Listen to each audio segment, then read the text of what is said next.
प्रतिबिंब जनमानसांचे। 1000 पोलिसांच्या कडेकोट बंदोबस्तात मोहरम विसर्जन मिरवणुकीला प्रारंभ। अहिल्यानगर शहरात चोख सुरक्षा व्यवस्था। कोटला येथून इमामी हसेन हुसेन यांच्या सवारींना सुरुवात, शहरभर पोलिसांचा कडेकोट पहारा। अहिल्यानगर शहरातील मोहरम विसर्जन मिरवणुकीला आज शुक्रवारी 26 जून रोजी कोटला येथून पारंपरिक पद्धतीने सुरुवात झाली। इमामी हसेन व हुसेन यांच्या पवित्र सवारी मुस्लिम बांधवांनी खांद्यावर घेत पारंपरिक विसर्जन मार्गाने मार्गस्थ केल्या। मिरवणूक पाहण्यासाठी नागरिकांनीही मोठी गर्दी केली आहे।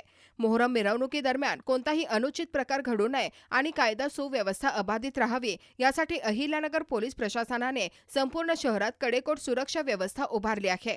शहरात सुमारे 1000 पोलीस अधिकारी व कर्मचारी तैनात करण्यात आले असून मिरवणूक मार्गावरील प्रत्येक महत्त्वाच्या ठिकाणी पोलिसांचा कडेकोट बंदोबस्त ठेवण्यात आला आहे। मिरवणुकीच्या संपूर्ण मार्गावर वरिष्ठ पोलीस अधिकारी स्वतः परिस्थितीवर लक्ष ठेवून आहेत। वाहतूक व्यवस्था, गर्दीचे नियोजन आणि सुरक्षेच्या दृष्टीने आवश्यक त्या सर्व उपाययोजना करण्यात आल्या असून शांततेत आणि उत्साहात मोहरम विसर्जन मिरवणूक पार पडावी यासाठी पोलीस प्रशासन सज्ज झाले आहे। प्रतिनिधी अजहर सय्यद, नगर न्यूज 24, अहिल्यानगर।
नवीन बातम्या आणि ताज्या घडामोडींसाठी आजच आपल्या चॅनलला सबस्क्राईब करा